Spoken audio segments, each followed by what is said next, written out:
السلام علیکم۔ آج ایک عجیب سی بات کرنے لگا ہوں۔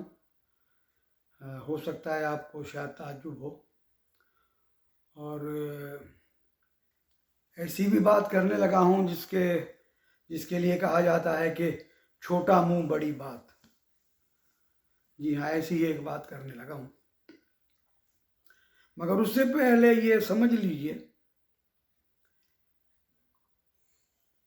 ایک دنیاوی علم ہے جس کا دین سے کوئی تعلق نہیں، حالانکہ علم سارے اللہ کے پیدا کیے ہوئے علم ہیں، مگر آج دنیا نے تقسیم کر دیا ہے کہ یہ دنیاوی علم ہے، سیکولر نالج ہے، یہ دینی نالج ہے۔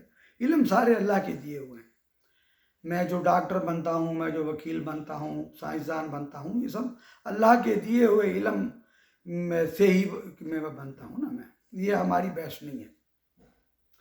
یہ ہے کہ دنیا میں جب علم انسان کرتا ہے تو اس میں اپنی خود نمائی بڑھتی رہتی ہے، اس میں نا، دنیاوی لحاظ سے نا۔ اپنے آپ کو عموماً دیکھیے، کہیں بھی تعارف کرائیں گے آپ، لوگ اگر پتہ بھی نہیں ہوگا تو کہیں گے کہ ڈاکٹر فلاں نا، حالانکہ اس وقت ڈاکٹر کہنے کی ضرورت نہیں ہوتی۔ تو دنیاوی علم جب انسان میں آتا ہے تو اس میں روح اپنے خود نمائی بڑھتی رہتی ہے اس میں۔ یہ اس علم کی نیچر ہے، یہ اس دنیاوی علم کی فطرت ہے یہ۔ اور اسی طرح جب دین کا علم کسی میں آتا ہے تو دین کے علم کی فطرت اور نیچر یہ ہے کہ وہ انسان جو اسے حاصل کرتا ہے وہ عاجز ہوتا چلا جاتا ہے۔ دینی اسکالر اگر صحیح معنوں میں دینی اسکالر ہے، اس میں خود نمائی نہیں دیکھیں گے آپ۔ کسی نے کیا خوب بات کہی ہے کہ کھجور کے درخت کو دیکھیے، وہ تن کر کھڑا ہوا ہے، خود نمائی ہے اس کے اندر، اکڑا ہوا ہے وہ۔ تو اہل علم جو ہے انہوں نے کہا ہے کہ دیکھیے، وہ اتنا کھڑا ہوا ہے کہ دور تک نظر آتا ہے وہ، مگر اپنے پھلوں کا وزن بھی وہ خود ہی اٹھاتا ہے۔ اللہ اکبر! یعنی اس طرح کھڑا ہوا ہے تن کے اوپر، تو اس پہ جو لگی ہوئی ہے 10 سیر 20 سیر من 2 من کھجوریں ہیں، اس درخت نے ہی اس کا وزن اٹھایا ہوا ہے، اس لیے کہ وہ تن کے کھڑا ہوا ہے، دنیا کو اپنا آپ دکھا رہا ہے۔ دوسرے ایک تربوز کی بیل ہے، وہ زمین پر بچھی ہوئی ہے، وہ اپنا عجز دکھا رہی ہے، وہ اپنی انکساری دکھا رہی ہے۔ حالانکہ دیکھیے، ایک کھجور اتنی ہوتی ہے اور تربوز اتنا بڑا ہوتا ہے، مگر اللہ نے اپنی حکمت دیکھیے، اس نے جب اپنی عاجزی دکھائی تو تربوز کا وزن اس نے نہیں اٹھایا، اللہ نے زمین پر ڈال دیا اس کا وزن۔ حالانکہ دونوں ہی پھلدار ہیں، تربوز کی بیل بھی پھل دے رہی ہے، وہ اسی کا پھل ہے، اس کی جڑ سے لے کر اور اس کے آخری حصے تک سارا اپنا خون اسی کو چوسا رہی ہے تربوز کو وہ، مگر اس کی عاجزی اللہ کو اتنی پسند آئی کہ اس تربوز کا وزن اس بیل نے نہیں اٹھایا، کسی اور نے اٹھایا۔ یہی حال جو ہے وہ اہل علم اور دنیاوی علم اور دین کے علم کا ہے۔ میں یہ بات کیوں کرنے لگا ہوں؟ ابھی ایک جگہ میں نے دیکھا کہ ڈاکٹر ذاکر نائک صاحب جو ہے پاکستان آئے ہوئے ہیں، حکومت کے مہمان ہیں وہ۔ اس بات کو میں دوبارہ شروع کرتا ہوں، پہلے وہ بات کیجئے جو میں نے کہا تھا کہ چھوٹا منہ بڑی بات۔ ڈاکٹر ذاکر نائک کے متعلق آپ یہ سمجھ لیجئے کہ وہ عالم دین نہیں ہے۔ پھر غور سے سن لیجئے، وہ عالم دین نہیں ہے، وہ ادیان کے تقابل کے لیے جو انہوں نے قرآن و سنت کا مطالعہ کیا، اس کے عالم ہے وہ، اس میں ذرا بھی شک نہیں ہے۔ اسے کہا جاتا ہے تقابل ادیان۔ انہوں نے دوسرے دینوں کو بھی پڑھا، پھر اپنے دین کا، اسلام کا مطالعہ کیا انہوں نے، اور اس کو بھی پڑھا۔ ان جو تقابل کرتے ہیں دینوں کا نا، اس کے عالم دین ہے وہ، نو ڈاؤٹ، اس میں ذرہ برابر بھی شک نہیں ہے۔ تو اس لیے ان کو اس معاملے میں عالم دین نہیں سمجھنا چاہیے کہ وہ ہمارے دین کی فقہی جزیات اور تفصیلات کو بھی جانتے ہوں، ایسا نہیں ہے۔ ہاں، لازمی ہے جب آپ نے قرآن کو پڑھا ہے، سنت کو پڑھا ہے، تو عام مسائل پر آپ بحث کر سکتے ہیں۔ دین کے جو دقیق اور گہرا جو مسائل ہیں، ان پر ذاکر نائک صاحب جو ہے وہ تبصرے تو کر سکتے ہیں، مگر وہ اہل علم کی طرح ان کے اس کو تسلیم نہیں کیا جائے گا۔ یہ بالکل اسی طرح کے عالم دین ہے تقابل ادیان کے جس طرح مرحوم احمد دیدات صاحب ہوا کرتے تھے۔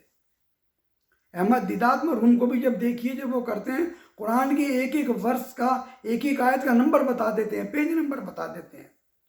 بائبل کی جتنی بھی کتابیں تھیں ان کو ایک ایک پیج ایک ایک لائن یاد تھی۔ یہی حال جو ہے وہ ذاکر نائک صاحب کا ہے، وہ تقابل ادیان کے جو عالم دین ہیں۔ اب وہ کراچی میں کہیں ایک جگہ آ رہے تھے، ان کا جو ذکر تھا وہ کوئی بات کر رہے تھے، اس میں وہ ذکر کر رہے ہیں کہ غالباً کوئی پی آئی اے کے ساتھ ان کا کوئی مسئلہ ہوا ہوگا۔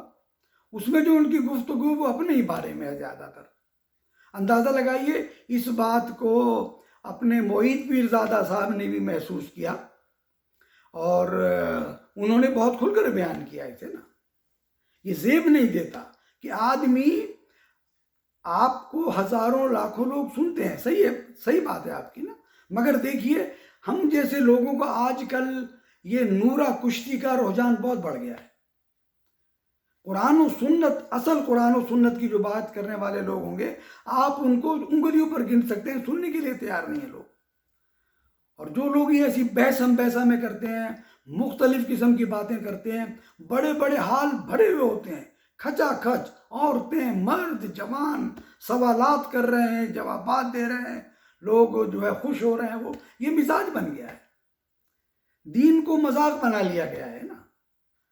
ہر آدمی کے منہ سے جو نکلے، میرے منہ پر اگر داڑھی ہے، میں یہاں کرا کر آپ کوئی بات کر رہا ہوں تو کیا اس کا مطلب کیا ہو؟ میں کوئی عالم دین بن گیا ہوں؟ میں اگر آپ کو کہلاؤں کہ میں کوئی دین کا عالم ہوں، کون مانے گا اس بات کو یار؟ دین کے عالم وہ ہیں جنہوں نے زندگی صرف کر دی۔ کبھی بھی نہیں سنیں گے کسی عالم دین کو کہ وہ اپنی بات کر رہا ہو، میں ایسے ہوں، میں وہاں گیا۔ ہاں نظر آتا ہے جو چھچورے قسم کے علماء دین ہے وہ لگتا ہے، عموماً وہ بات کریں گے، میں عموماً ایسے کہا کرتا ہوں۔ اللہ اکبر، کیا پدی کا شوربہ بھائی، آپ کی کیا شان ہے کہ میں ایسے کہا کرتا ہوں؟ یہ فرمائیے اللہ یہ کہتا ہے، اللہ کا رسول یہ کہتا ہے۔ کون ہوئے میں تم، ہم ہوئے تم ہوئے کہ میر ہوئے؟ کس کھیت کی مولی ہے کوئی انسان کوئی یہ کہے کہ میں یہ کہا کرتا ہوں نا؟ دین کے مسائل میں یہ کہ اللہ یہ کہتا ہے، اللہ کا رسول یہ کہتا ہے۔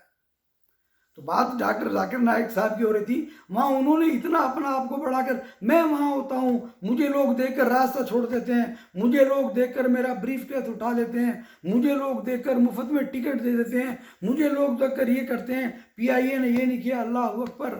ڈاکٹر صاحب پہلی بات تو یہ کہ آپ کے پاس اتنی گنجائش ہے، اگر $100-150 زیادہ اگر خرچ ہو گئے تو کیا فرق پڑتا ہے؟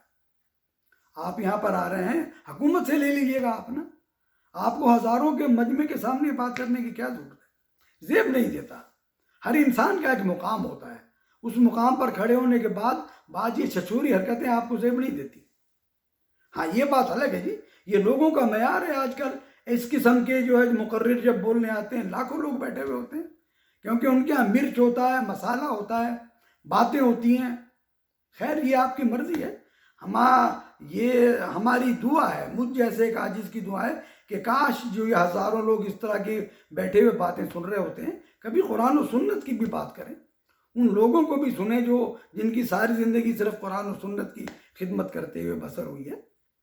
تو میں یہ بات کرنا چاہ رہا تھا، مجھے دیکھتے ہی محسوس ہوا، یعنی ایک جیسا کہنا چاہیے طبیعت، ایک شخص جو دیندار، ٹھیک ہے بہت اچھی بات کرتے ہیں، وہ بڑے بڑے لوگوں سے بحث کرتے ہیں، مباحثہ کرتے ہیں، بہت اچھی بات ہے یہ، مگر ہر معاملے پر اس طرح گفتگو نہیں کی جا سکتی۔ ان چند آنوں کی وجہ سے یہ کہیں کہ بہت بڑے عالم دین بن گئے ہیں، وہ اپنے جو ان کی فیلڈ ہے اس کے عالم دین ہے، تقابل ادیان کے عالم دین ہے، نو ڈاؤٹ۔